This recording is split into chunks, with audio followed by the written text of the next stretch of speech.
세계 최고의 음식을 맛보며 평가하는 미슐랭 가이드의 심사위원. 그런 그녀가 한국에서 이 음식을 먹어보고 감동의 눈물을 흘렸습니다. 도대체 그녀는 뭘 먹은 것일까요?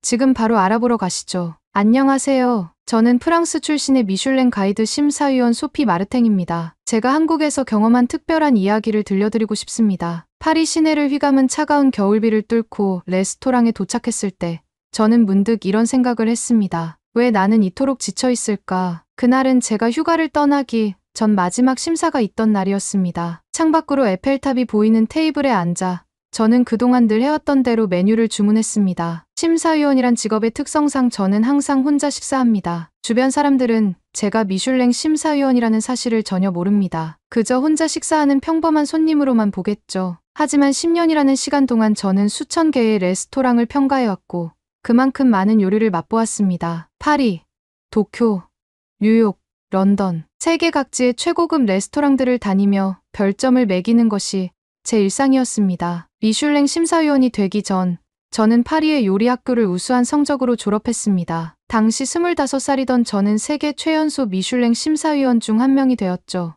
요리를 사랑했고 음식에 대한 열정이 넘쳤습니다. 새로운 맛을 찾아다니는 일은 제게 무한한 기쁨이었습니다. 한 접시의 요리에서 셰프의 창의성을 발견하고 전통 레시피가 현대적으로 재해석되는 순간을 포착하는 일이 저희 삶이었습니다. 그날의 코스 요리는 완벽했습니다. 트러플을 얹은 셰프의 시그니처 요리는 언제나처럼 훌륭했고 푸아그라의 질감은 더할 나위 없이 부드러웠으며 와인 페어링 또한 흠잡을 데가 없었습니다. 하지만 왜일까요? 입안에서는 최고의 맛이 느껴지는데 가슴 한구석이 공허하게 느껴졌습니다. 완벽한 플레이팅을 바라보며 저는 생각했습니다. 이 접시 위의 음식들이 얼마나 많은 과정을 거쳐왔는지를요. 최고급 트러플은 이탈리아 북부의 숲에서 공수되었을 것이고 푸아그라는 프랑스 남부의 농장에서 왔을 것입니다. 와인은 수십 년 동안 숙성되어 왔겠죠. 하지만 그 모든 재료들이 만들어내는 맛은 이제 제게 너무나 익숙했습니다. 마치 공식처럼 느껴졌습니다. 고급 식재료 더하기 정교한 테크닉 더하기 화려한 플레이팅. 그 공식의 결과물은 늘 예상 가능했습니다. 디저트를 기다리며 창밖을 바라보는데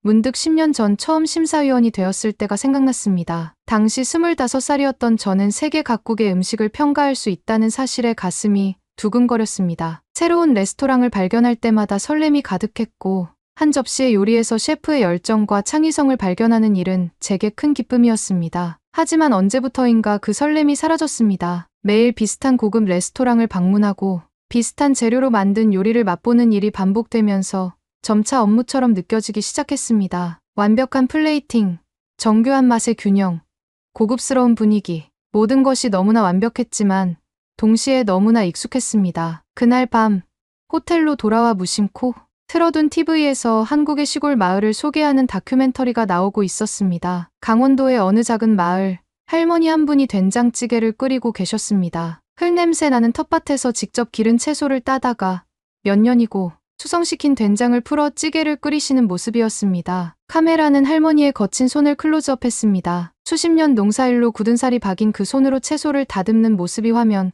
가득 담겼습니다. 할머니는 무심한 듯 재료를 손질하셨지만 그 움직임에는 세월이 만든 자연스러운 리듬이 있었습니다. 채소를 자르는 칼질 소리, 된장이 풀어지며 올라오는 구수한 향, 팔팔 끓는 국물 소리. 그 모든 것이 마치 오케스트라의 연주처럼 조화롭게 어우러졌습니다. 제가 방금 전까지 있었던 미슐랭 레스토랑의 주방과는 너무나 다른 풍경이었습니다. 그곳에는 최첨단 조리 기구도 화려한 플레이팅을 위한 도구도 없었습니다. 그저 오래된 냄비와 몇 가지 기본적인 주방 도구들 뿐이었습니다. 하지만 그 소박한 주방에서 만들어지는 음식은 할머니의 인생이 담긴 예술 작품 같았습니다. 화면 속 할머니는 손주들에게 찌개를 대접하며 수줍게 웃으셨습니다. 그 모습을 보는데 갑자기 눈시울이 뜨거워졌습니다. 그동안 제가 잊고 있었던 무언가를 발견한 것 같았습니다. 요리의 본질, 음식을 나누는 따뜻함, 그리고 한 그릇에 담긴 이야기들. 프로그램은 계속해서 한국의 다양한 음식 문화를 보여주었습니다. 통영의 굴 양식장에서 일하는 해녀들, 전주의 콩나물 국밥집, 완도의 감태, 양식장, 강원도 산골에 나물 캐는 할머니들까지 그들의 삶과 음식에는 깊은 연관이 있었습니다. 음식은 단순한 먹거리가 아닌 그들의 삶 그 자체였습니다. 다큐멘터리가 끝나고 저는 오랫동안 생각에 잠겼습니다. 제가 그동안 평가해온 것은 무엇이었을까요? 과연 음식의 가치는 값비싼 재료와 정교한 기술로만 결정되는 것일까요? 할머니의 된장찌개 한 그릇에 담긴 진정성은 어떤 미슐랭 스타 레스토랑의 요리보다도 깊은 감동을 주었습니다. 그날 밤, 저는 오랜만에 어린 시절 할머니 집을 떠올렸습니다. 프로방스의 작은 마을에서 할머니가 만들어주시던 라타투이의 맛, 그 소박하지만 정성 가득했던 요리의 기억이 새록새록 떠올랐습니다. 그때 제가 요리를 사랑하게 된 이유도 그 소박한 부엌에서 시작된 것이었습니다. 다음 날 아침, 저는 미슐랭 본사에 전화를 걸어 한 달간의 휴가를 신청했습니다. 목적지는 한국이었습니다. 저는 한 번도 가보지 않은 이 나라에서 제가 잊고 있던 무언가를 찾을 수 있을 것 같았거든요. 2월의 마지막 날, 저는 인천국제공항에 도착했습니다. 파리에서 시작된 긴 여정이었지만 이상하게도 피곤하지 않았습니다. 오히려 새로운 세계를 향한 기대감에 가슴이 두근거렸습니다. 이번만큼은 미슐랭 심사위원이라는 무거운 타이틀을 내려놓고 그저 한 명의 여행자로서 한국의 음식과 문화를 경험하고 싶었습니다. 입국장을 빠져나오자 공항의 공기가 가장 먼저 저를 반겼습니다. 파리의 차갑고 건조한 겨울 공기와는 달랐습니다. 미세하게 습기를 머금은 이곳의 공기는 마치 봄을 재촉하는 것 같았습니다. 공항 곳곳에서 들려오는 한국어는 제게 낯설었지만 그 억양에는 묘한 리듬감이 있었습니다. K-팝의 리듬을 닮았다고 할까요? 버스를 타고 서울로 향하는 길. 저는 창밖 풍경에 눈을 떼지 못했습니다. 고층 빌딩들이 하늘을 찌를 듯 솟아있는가 하면 그 틈새로 고즈넉한 한옥의 기와 지붕이 보였습니다. 옛것과 새것이 자연스럽게 어우러진 도시 풍경이 인상적이었습니다. 마치 전통 요리에 현대적 감각을 더한 퓨전 요리처럼요. 호텔에 짐을 풀고 나서 저는 곧바로 첫 목적지로 향했습니다. 서울 종로구에 있는 광장시장이었습니다. 시장으로 가는 길에 우연히 한국인 대학생 지수를 만났습니다. 제가 지도를 들고 길을 헤매고 있을 때 그녀가 먼저 다가와 도움을 줬습니다. 지수는 파리에서 유학한 적이 있다며 프랑스어로 저를 반겼습니다. 한국의 진짜 맛을 찾고 계시다면 광장시장만 한 곳이 없어요. 제가 안내해 드릴게요. 지수의 제안에 저는 기꺼이 동의했습니다. 때로는 계획에 없던 만남이 여행의 방향을 바꾸기도 하니까요. 지수는 대학에서 식품영양학을 전공하는 학생이었고 한국 전통 음식에 대한 해박한 지식을 가지고 있었습니다. 시장 입구에 들어서자마자 온갖 냄새와 소리가 저를 압도했습니다. 프랑스의 재래시장과는 전혀 다른 활기가 있었습니다. 시장 상인들의 우렁찬 목소리, 철판에서 지글지글 익어가는 소리, 김이 모락모락 피어오르는 소채 냄새. 이 모든 것이 하나의 거대한 교향곡처럼 들렸습니다. 지수는 저를 맛있는 냄새가 나는 한 가게로 데려갔습니다. 넓은 철판 위에서는 노란 반죽이 지글지글 구워지고 있었습니다. 지수가 설명하기를 이것이 빈대떡이라고 했습니다. 녹두를 갈아 만든 반죽에 숙주나물, 김치, 돼지고기를 넣어 구운 전통 음식이라고 했습니다. 프랑스의 크레페와 비슷하지만 전혀 다른 맛이에요. 지수의 말에 저는 미소 지었습니다. 확실히 크레페와는 달랐습니다. 녹두 반죽의 고소한 맛, 김치의 새콤달콤한 맛, 숙주나물의 아삭한 식감이 조화를 이루고 있었습니다. 무엇보다 놀라웠던 것은 가격이었습니다. 미슐랭 레스토랑 한 코스의 가격으로 여기서는 10명이 넘는 사람들이 배부르게 식사할 수 있었습니다. 시장 한가운데를 걷다 보니 빨간 국물이 끓고 있는 가게가 눈에 띄었습니다. 지수는 그것이 떡볶이라고 했습니다. 쌀로 만든 가래떡을 매콤달콤한 고추장 소스에 볶은 요리였습니다. 처음 보는 음식이었지만 그 붉은 색감은 마치 저를 부르는 것 같았습니다. 한 입 먹어보니 이것이 바로 한국인들이 말하는 매운맛이었습니다. 입안이 얼얼했지만 이상하게도 자꾸 손이 갔습니다. 한국 사람들은 이런 길거리 음식을 서민의 미슐랭이라고 부르기도 해요. 지수의 말에 저는 깊이 공감했습니다. 값비싼 재료나 화려한 플레이팅은 없었지만 이 음식들에는 분명 미슐랭의 별만큼이나 빛나는 무언가가 있었습니다. 그것은 아마도 오랜 시간 이어져 온 전통과 일상의 맛이 아니었을까요? 시장 구석구석을 돌아다니며 우리는 순대, 만두, 김밥 등 다양한 음식을 맛보았습니다. 한 가지 재미있었던 점은 각각의 음식에는 그것을 가장 맛있게 먹는 방법이 있다는 것이었습니다. 순대는 매운 양념과 함께, 만두는 식초와 간장을 섞은 소스에 찍어 먹는 식이었죠. 그 모든 것이 오랜 시간 동안 자연스럽게 형성된 식문화였습니다. 지수는 시장 사람들과 프랑스어로 대화하는 제 모습을 신기해했습니다. 오히려 저는 한국어로 대화하고 싶어 지수에게 기본적인 인사말을 배웠습니다. 감사합니다.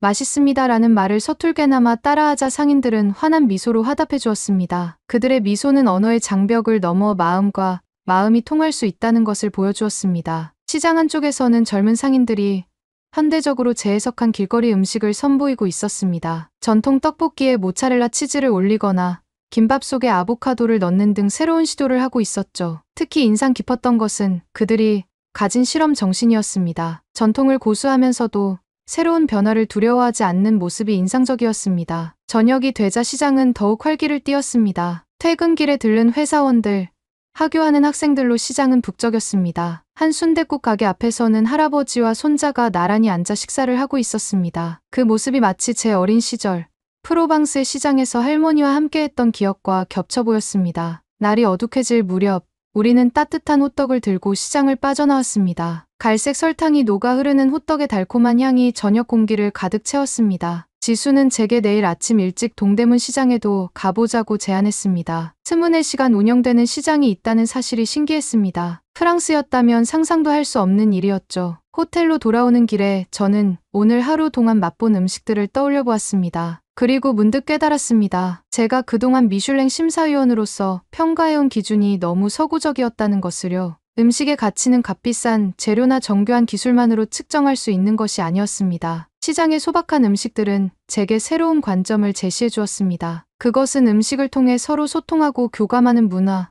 세대를 넘어 이어지는 전통, 그리고 그 속에서 피어나는 새로운 창의성이었습니다. 서울에서의 첫날이 지나고 저는 통영행 버스에 몸을 실었습니다. 그 안에서 저는 지수가 알려준 통영의 굴에 대해 읽어보았습니다. 통영은 한국의 대표적인 굴산지로 청정해역에서 자란 굴의 맛과 크기가 특별하다고 했습니다. 프랑스에서도 굴은 고급 식재료로 여겨집니다. 특히 프랑스 서부 해안의 칸칼 굴은 세계적으로 유명하죠. 하지만 통영의 굴은 또 다른 매력이 있다고 했습니다. 저는 그 차이가 궁금했습니다. 산지와 수온이 다르니 맛도 다르겠지만 어쩌면 그보다 더 중요한 무언가가 있을 것 같았습니다. 통영에 도착하자마자 저를 반긴 것은 짭조름한 바닷바람이었습니다. 지도를 따라 찾아간 곳은 할매 굴집이라는 작은 식당이었습니다. 지수가 특별히 추천한 곳이었습니다. 그곳의 김순자 할머니는 통영에서 가장 오래된 굴 양식장을 운영하세요. 3대째 이어져 온 비법이 있다고 해요. 식당 문을 열자 70이 훌쩍 넘어 보이는 할머니가 저를 맞아주셨습니다. 꼬부라진 허리와 거친 손마디가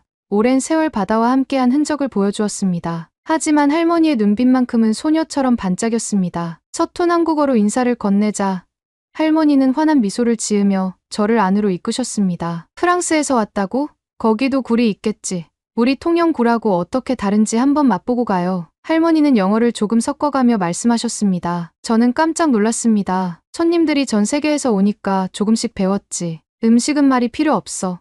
맛있으면 웃고 맛없으면 찡그리는 거. 그게 다야. 할머니는 즉시 주방으로 가셔서 굴 요리를 준비하기 시작하셨습니다. 그런데 뜻밖의 제안을 하셨습니다. 내일 새벽에 굴 따러 가는데 같이 가볼래? 진짜 굴을 보려면 바다에서 봐야지. 저는 망설임 없이 수락했습니다. 때때로 여행에서 가장 특별한 순간은 이렇게 예고 없이 찾아오는 법이니까요. 다음 날 새벽 4시, 저는 약속대로 할매 굴집 앞에 섰습니다. 아직 동이 트기 전이었지만 할머니는 이미 장화와 작업복 차림으로 준비를 마치고 계셨습니다. 할머니의 낡은 트럭을 타고 양식장으로 향했습니다. 차 안에서 할머니는 굴과 함께한 50년의 이야기를 들려주셨습니다. 6.25 전쟁 때 피난 와서 정착했어. 그때는 먹을 게 없어서 바다만 바라보고 살았지. 근데 바다가 우리를 살렸어. 특히 굴이. 작은 반찬거리로 시작했던 게 어느새 우리 가족의 생계가 됐지. 지금은 손주까지 이 일을 배우고 있으니 참 감사할 따름이야. 양식장에 도착했을 때는 이미 몇몇 어민들이 작업을 시작하고 있었습니다. 할머니는 능숙한 손놀림으로 굴을 채취하기 시작하셨습니다. 굴은 자연이 우리에게 주는 선물이야. 시간이 약이지. 차곡차곡 자라는 걸 기다려줘야 해. 급하면 안 돼. 저는 할머니를 따라 굴을 채취해보았습니다. 생각보다 힘든 작업이었습니다. 차가운 바닷물에 손이 시려왔고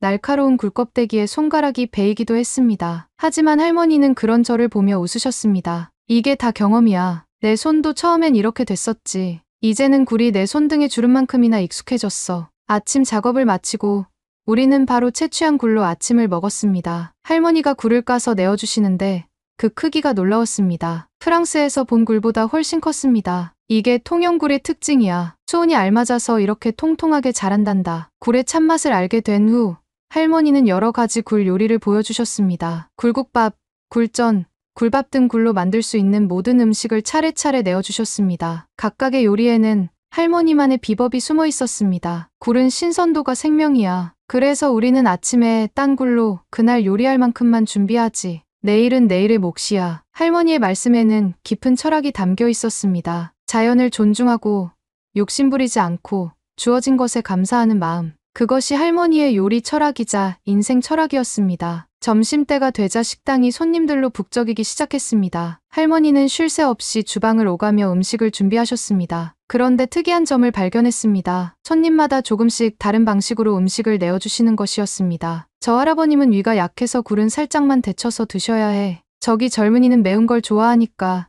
양념을 넣어서. 단골 손님들의 취향은 다 알지. 할머니에게 음식은 단순한 장사가 아닌 정성과 배려가 담긴 소통의 수단이었습니다. 할머니의 굴 요리는 금세 소문이 났는지 외국인 관광객들도 찾아오기 시작했습니다. 할머니는 그들에게도 똑같은 정성을 다하셨습니다. 말은 통하지 않아도 할머니의 따뜻한 마음은 음식을 통해 전해졌습니다. 한 일본인 관광객은 할머니의 굴국밥을 먹고는 연신 고개를 숙이며 감사의 마음을 전했습니다. 해가 저물 무렵 저는 할매 굴집을 나섰습니다. 바다에서 보낸 하루는 제게 깊은 깨달음을 주었습니다. 미식의 진정한 가치는 값비싼 식재료나 화려한 기술이 아니었습니다. 그것은 자연을 존중하는 마음, 음식을 만드는 이의 정성, 그리고 그것을 통해 이어지는 사람과 사람 사이의 따뜻한 교감이었습니다. 버스터미널로 향하는 길에 할머니가 건네주신 작은 봉지가 있었습니다. 그 안에는 직접 담그신 굴젓이 들어있었습니다. 우리 굴을 프랑스에서도 기억하라고. 할머니의 그 말씀처럼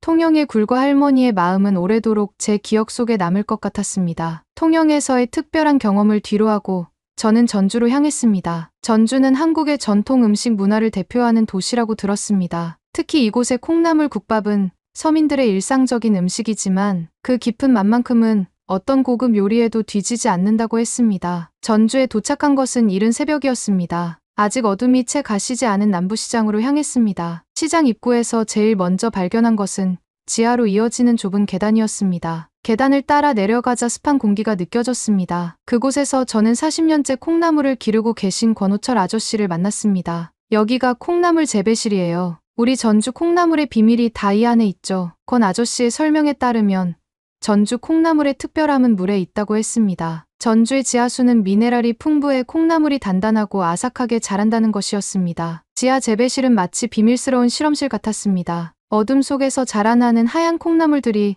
마치 작은 생명체처럼 보였습니다. 콩나물은 4일에서 5일 정도 키워요. 물 주는 시간이랑 온도가 중요해서 하루에 6번은 봐야 해요. 새벽에도 일어나서 확인하고요. 권 아저씨의 일과는 매일 새벽 2시에 시작됩니다. 콩나물을 수확하고 시장 상인들에게 배달하는 일까지. 그의 하루는 꽉 차 있었습니다. 예전에는 콩나물 재배가 대세였는데 요즘은 하는 사람이 많이 줄었어요. 힘들거든요. 하지만 저는 우리 콩나물이 자랑스러워요. 전주 사람들의 아침을 책임지는 일이니까요. 권 아저씨의 안내로 찾아간 곳은 할매 콩나물 국밥이었습니다. 3대째 이어져 오는 이 식당은 새벽 3시부터 문을 엽니다. 할머니, 아버님, 그리고 아들까지 3대가 함께 일하는 모습이 인상적이었습니다. 우리 국밥의 비법은 시간입니다. 이곳의 2대 주인장이신 김영우님의 설명이었습니다. 새벽 3시부터 우려내기 시작하는 육수가 첫 번째 비법이고 손님상에 내기 직전에 넣는 싱싱한 콩나물이 두 번째 비법이에요. 콩나물은 절대 오래 끓이면 안 됩니다. 아삭한 식감이 생명이거든요. 첫 숟가락을 떴을 때의 감동을 잊을 수 없습니다. 맑은 듯하지만 깊은 맛이 우러나는 국물,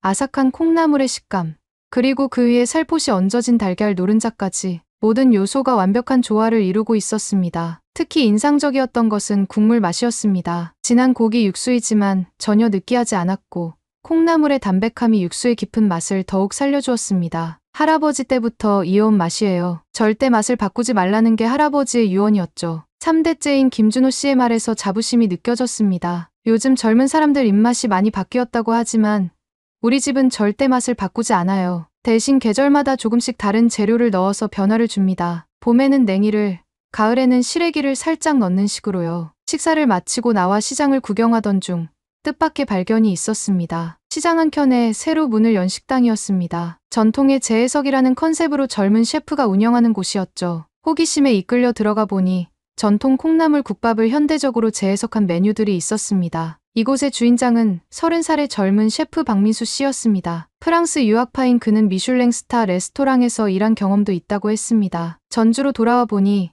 우리의 전통 음식에는 무한한 가능성이 있다는 걸 깨달았어요. 특히 콩나물 국밥은 단순해 보이지만 그 안에 담긴 맛의 원리는 프랑스 요리의 기본과 매우 닮아 있습니다. 그의 시그니처 메뉴는 콩나물 리조또였습니다. 전통 콩나물 국밥의 육수로 만든 리조또 위에 아삭한 콩나물을 올리고 63도에서 조리한 달걀을 곁들인 요리였습니다. 프랑스에서 배운 기술로 우리 음식의 본질을 살리고 싶었어요. 콩나물의 아삭한 식감은 그대로 살리면서 익숙한 맛을 새로운 형태로 선보이는 거죠. 특히 인상적이었던 것은 그가 전통 식당들과 협력하는 방식이었습니다. 콩나물은 권 아저씨의 것을 사용하고 육수는 할매 콩나물 국밥의 레시피를 공부해 자신만의 방식으로 재해석했다고 합니다. 전통을 무시하는 게 아니라 그것을 기반으로 새로운 맛을 창조하고 싶어요. 그래야 우리 음식이 세계적으로 발전할 수 있다고 생각합니다. 전주에서의 하루는 제게 깊은 인상을 남겼습니다. 40년째 한결같이 콩나물을 기르는 농부, 3대째 같은 맛을 이어가는 국밥집, 그리고 전통을 현대적으로 해석하는 젊은 셰프까지. 그들은 각자의 방식으로 전주의 맛을 지키고 발전시키고 있었습니다. 특히 인상 깊었던 것은 이들이 서로를 존중하는 태도였습니다. 젊은 셰프는 기존의 전통을 배우기 위해 꾸준히 전통 식당을 찾았고, 전통 식당들은 젊은 셰프의 새로운 시도를 응원했습니다. 그들에게 음식은 경쟁의 대상이 아닌 함께 발전시켜 나가야 할 문화적 자산이었습니다. 저녁이 되어 서서히 시장이 문을 닫기 시작했습니다. 귀갓길에 들른 한 분식집에서 콩나물 국수를 먹으며 생각했습니다. 음식의 발전은 어쩌면 이런 것이 아닐까요? 오랜 시간 이어온 전통의 맛을 지키면서도 새로운 변화를 두려워하지 않는 것, 그리고 그 과정에서 서로를 이해하고 존중하는 것. 전주의 콩나물 요리들은 제게 그런 가르침을 주었습니다. 전주에서 완도로 가는 길은 굽이굽이 이어졌습니다. 차창 밖으로 보이는 풍경이 점차 바다로 바뀌어갔습니다. 완도는 한국의 남쪽 끝자락에 위치한 섬으로 청정해역으로 유명하다고 들었습니다. 특히 이곳의 감태는 세계적으로도 품질을 인정받는다고 합니다. 프랑스에서는 감태를 거의 접할 기회가 없었습니다. 일본의 고급 요리에서 가끔 보긴 했지만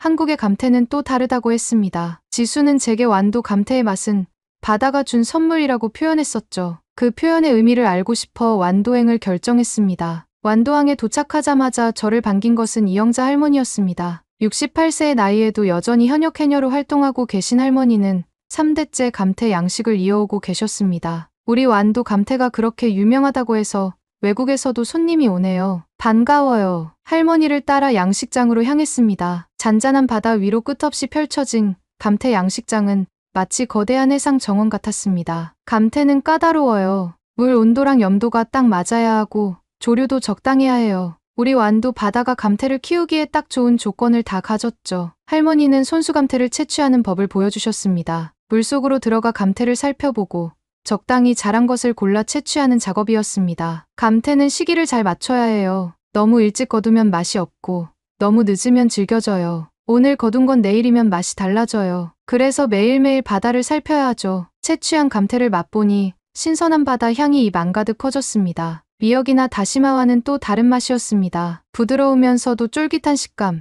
그리고 감칠맛이 어우러져 독특한 풍미를 만들어냈습니다. 우리 어머니도 해녀였고 저도 해녀가 됐어요. 50년 넘게 이 바다에서 살다 보니 이제는 바다가 내 몸의 일부 같아요. 할머니의 말씀에서 바다에 대한 애정이 묻어났습니다. 요즘은 바다가 많이 달라졌어요. 수온이 올라가고 태풍도 자주 오고 감태 키우기가 점점 더 어려워져요. 그때였습니다. 할머니, 오늘 거둔 감태 좀 주세요.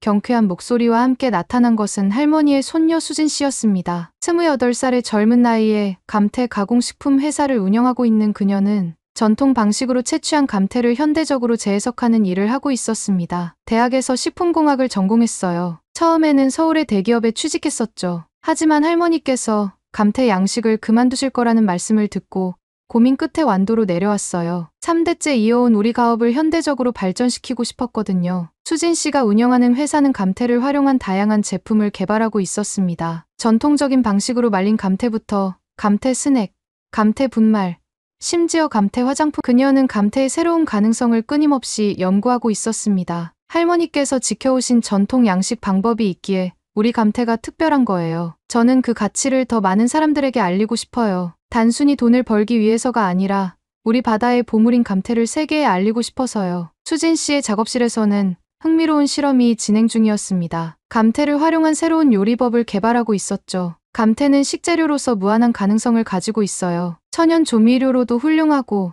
영양가도 높아요. 특히 우리나라 사람들이 좋아하는 감칠맛을 자연스럽게 내줘서 어떤 음식과도 잘 어울려요. 할머니는 손녀의 새로운 시도를 묵묵히 지켜보고 계셨습니다. 처음에는 걱정했지. 우리가 대대로 해온 방식을 바꾸는 게 아닐까 싶어서. 근데 수진이는 우리의 전통을 지키면서도 새로운 걸 만들어내더라고. 요즘 젊은 사람들이 감태를 더 찾는 것 같아서 기뻐. 수진 씨는 최근 감태를 활용한 레스토랑도 오픈했습니다. 바다의 정원이라는 이름의 이 레스토랑은 완도 감태를 활용한 모던 한식을 선보이고 있었습니다. 감태 리조또, 감태를 곁들인 완도 전복, 스테이크, 감태 파스타 등 전통적인 감태 요리를 현대적으로 재해석한 메뉴들이 눈길을 끌었습니다. 프랑스의 미슐랭 셰프들이 트러플을 다루듯 저는 감태의 가치를 높이고 싶어요. 감태는 단순한 해조류가 아니라 바다가 우리에게 준 보물이니까요. 수진 씨의 말에서 자부심이 느껴졌습니다. 수진 씨의 도전은 지역 사회에도 변화를 가져왔습니다. 그녀의 성공을 보고 다른 젊은이들도 완도로 돌아오기 시작했습니다. 감태를 활용한 새로운 사업들이 하나둘 생겨났고 완도의 감태는 점차 세계적인 식재료로 인정받기 시작했습니다. 해가 저물 무렵 할머니와 손녀는 저를 특별한 장소로 데려갔습니다. 바닷가 절벽 위에 자리 잡은 작은 카페였습니다. 이곳은 제가 처음으로 시작한 공간이에요. 할머니께서 평생 바라보신 바다를 다른 사람들과 나누고 싶었거든요. 카페에서 바라보는 일몰은 장관이었습니다. 붉게 물든 하늘 아래로 끝없이 펼쳐진 감태 양식장이 물결처럼 일렁였습니다. 할머니는 따뜻한 감태차를 내어주시며 말씀하셨습니다. 사실 처음에는 수진이가 이런저런 시도를 할 때마다 걱정이 많았어요. 우리가 대대로 해오던 방식을 바꾸는 게 아닐까 싶어서요. 하지만 지금은 달라요. 수진이가 있어서 우리 감태의 미래가 더 밝아진 것 같아요. 전통은 지키되 시대에 맞게 변화하는 것도 필요하다는 걸 이제야 알겠어요. 다음 날 아침, 떠나기 전 할머니와 수진 씨는 제게 특별한 선물을 주셨습니다. 직접 만든 감태차와 수진 씨가 개발한 감태 스낵이었습니다. 프랑스에 가서도 우리 완도의 맛을 기억하세요. 그들의 선물에는 전통을 지키는 할머니의 마음과 새로운 도전을 멈추지 않는 손녀의 열정이 함께 담겨 있었습니다. 기차를 타고 완도를 떠나며 생각했습니다. 맛있는 음식을 만드는 것은 어쩌면 가장 쉬운 일일지도 모릅니다. 하지만 그 맛을 지키고 발전시키고 다음 세대에게 전달하는 것은 훨씬 더 어려운 일일 것입니다. 완도의 할머니와 손녀는 그 어려운 일을 묵묵히 그리고 자랑스럽게 해내고 있었습니다. 완도에서 강원도로 향하는 길은 마치 한국 지도를 세로로 가로지르는 여정이었습니다. 남쪽 바다에서 북쪽 산골로 풍경은 완전히 달라졌습니다. 창밖으로 보이는 끝없는 산맥은 마치 프랑스 알프스를 연상시켰지만 그 모양새는 더욱 부드럽고 정겨웠습니다. 제가 향한 곳은 강원도 정선의 작은 마을이었습니다. 이곳은 곤드레 나물로 유명하다고 들었습니다. 산에서 나는 나물 중에서도 으뜸으로 치는 곤드레는 봄이 되면 산나물을 뜯으러 오는 사람들로 마을이 북적인다고 했습니다. 마을에 도착하자마자 저를 반긴 것은 서로 닮은 얼굴을 한 세 자매 할머니였습니다. 팔순이 넘은 언니부터 일흔 중반의 막내까지 평생을 이 마을에서 살아오신 분들이었습니다. 서울에서 온다고 해서 젊은 사람인 줄 알았더니 프랑스에서 왔다고? 아이고, 멀리서 왔네. 큰언니 김옥순 할머니는 마을에서 가장 연세가 많은 분이었습니다. 우리 마을은 산나물 마을이라고 불러. 봄이면 곤드레, 여름이면 취나물, 가을이면 더덕. 사계절이 우리한테 선물을 주지. 오늘은 곤드레를 뜯으러 가기 딱 좋은 날이야. 이른 아침, 할머니들을 따라 산으로 올랐습니다. 아직 해가 채 뜨지 않은 시간이었지만 할머니들의 발걸음은 가볍기만 했습니다. 곤드레는 아침 이슬 맞은 게 제일 맛있어. 해가 뜨고 나면 맛이 달라져. 산길을 오르며 할머니들은 저에게 산나물에 대한 지혜를 들려주셨습니다. 어떤 나물이 언제 나는지, 어디서 자라는지, 어떻게 뜯어야 하는지, 그것은 책에서는 배울 수 없는 살아있는 지식이었습니다. 곤드레는 욕심부리면 안 돼. 한 곳에서 다 뜯지 말고 씨앗 남겨둬야 내년에도 나물을 만날 수 있어. 우리는 산이랑 같이 사는 거야. 둘째 할머니의 말씀에서 자연과 더불어 사는 삶의 지혜가 느껴졌습니다. 할머니들은 능숙한 손놀림으로 곤드레를 뜯으셨습니다. 저도 따라 해보았지만 생각보다 어려웠습니다. 어떤 것이 곤드레인지 구별하는 것부터가 쉽지 않았습니다. 아가씨, 저건 곤드레가 아니야. 비슷하게 생긴 잡초야. 곤드레는 잎이 이렇게 생겼어. 냄새를 맡아보면 알 수 있지. 마을로 돌아와 할머니들과 함께 곤드레밥을 준비했습니다. 곤드레를 다듬고 삶는 과정부터가 하나의 의식 같았습니다. 곤드레는 3번 헹궈야 해. 그래야 잡맛이 안 나. 삶을 때는 소금을 조금 넣고 마지막엔 참기름을 살짝 두르는 거야. 큰언니 할머니가 아궁이에 불을 지폈습니다. 우리 마을은 아직도 장작불로 밥을 지어. 가스레인지도 있지만 장작불로 지은 밥이 더 맛있어. 연기가 밥맛을 내는 거야. 장작이 타닥타닥 타들어가는 소리가 주방에 울려 퍼졌습니다. 막내 할머니는 들기름을 직접 짜서 건네주셨습니다. 곤드레밥에는 들기름이 제일이야. 우리가 직접 기른 들깨로 만든 기름이야. 고소한 들기름 향이 부엌 가득 퍼졌습니다. 밥이 완성되자 할머니들은 저마다 비빔 방법을 알려주셨습니다. 양념간장은 적당히 넣고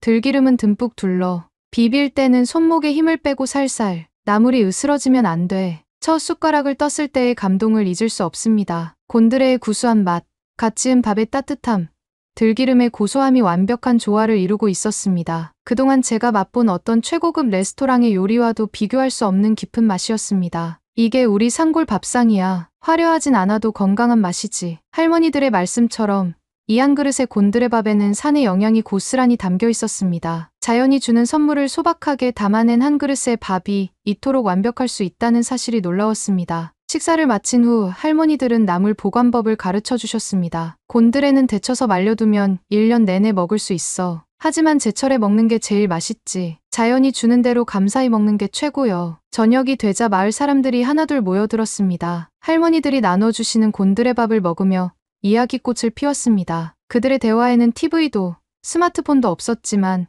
웃음소리가 끊이지 않았습니다. 우리 마을이 시골이라고 초라하게 생각하는 사람들도 있어. 하지만 우리는 행복해. 산이 주는 선물로 밥상을 차리고 이웃들과 나눠 먹으며 살아가는 게 얼마나 귀한 일인지 알거든. 다음 날 아침, 할머니들은 저에게 말린 곤드레 한 묶음을 선물해 주셨습니다. 프랑스에 가서도 우리 곤드레밥 생각나면 해 먹어봐요. 산나물은 멀리 있는 사람이 더 그리워하는 법이요. 기차역으로 향하는 길, 저는 할머니들의 말씀을 곱씹어 보았습니다. 자연을 존중하는 마음, 제철 음식의 소중함, 음식을 나누는 기쁨.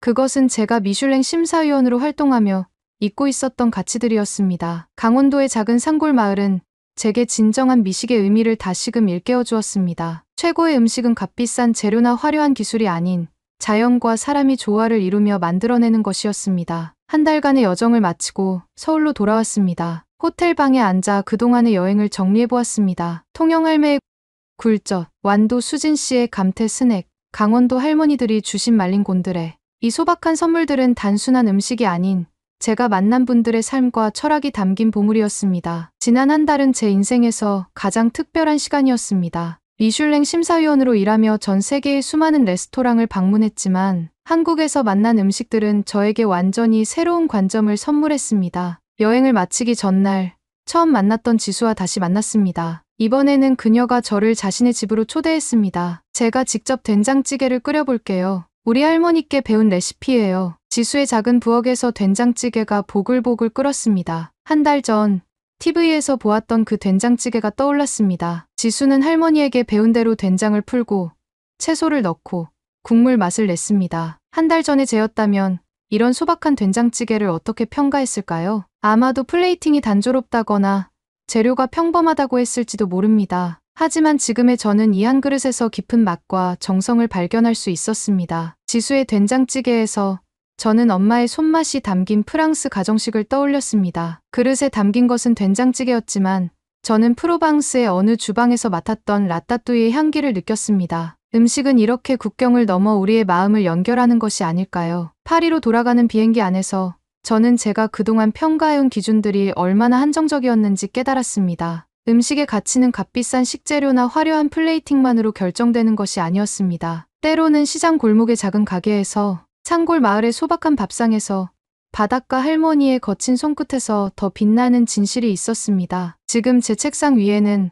한국에서 받은 선물들이 놓여 있습니다. 통영할매의 굴김치, 완도의 감태차, 강원도의 말린 산나물. 이것들은 단순한 음식이 아닌 그분들의 삶과 철학이 담긴 보물입니다. 가끔 이 음식들을 맛보며 저는 다시 한국의 그 순간들로 돌아갑니다. 미식 평론가로서 제 시각도 크게 변화했습니다. 이제 저는 레스토랑을 평가할 때 이 음식에는 어떤 이야기가 담겨 있는가를 가장 먼저 생각합니다. 요리사의 기술뿐만 아니라 그들이 음식에 담은 진정성과 철학을 보려 노력합니다. 한국에서의 한 달은 제게 미식의 새로운 의미를 가르쳐 주었습니다. 음식은 단순한 평가의 대상이 아닙니다. 그것은 자연과 인간이 만나는 지점이자 전통과 혁신이 조화를 이루는 공간이며 무엇보다 우리의 마음과 마음이 만나는 따뜻한 접점입니다. 이제 저는 새로운 여정을 시작합니다. 더 이상 완벽한 플레이팅이나 값비싼 식재료에 얽매이지 않으려 합니다. 대신 음식에 담긴 이야기를 찾아 나설 것입니다. 그리고 그 진정성 있는 이야기들을 세상에 전하는 일을 하고 싶습니다. 오늘의 사연은 여기까지입니다. 그럼 오늘 이야기 재미있게 들으셨다면 잊지 말고 좋아요 꼭 눌러주세요. 꼭 사연 관련이 아니더라도 하실 말씀이 있으시다면 댓글도 꼭 남겨주시고요. 더 좋은 사연을 발굴해내고 여러분들께 재미있게 전달하는데 큰 힘이 됩니다. 흥미진진히 소개해드리는 다음 이야기가 듣고 싶으시다면 구독과 알림 설정하시면 빠르게 소식 들으실 수 있습니다. 그럼 저는 다시 흥미진진한 사연을 들고 찾아뵐게요. 또 만나요.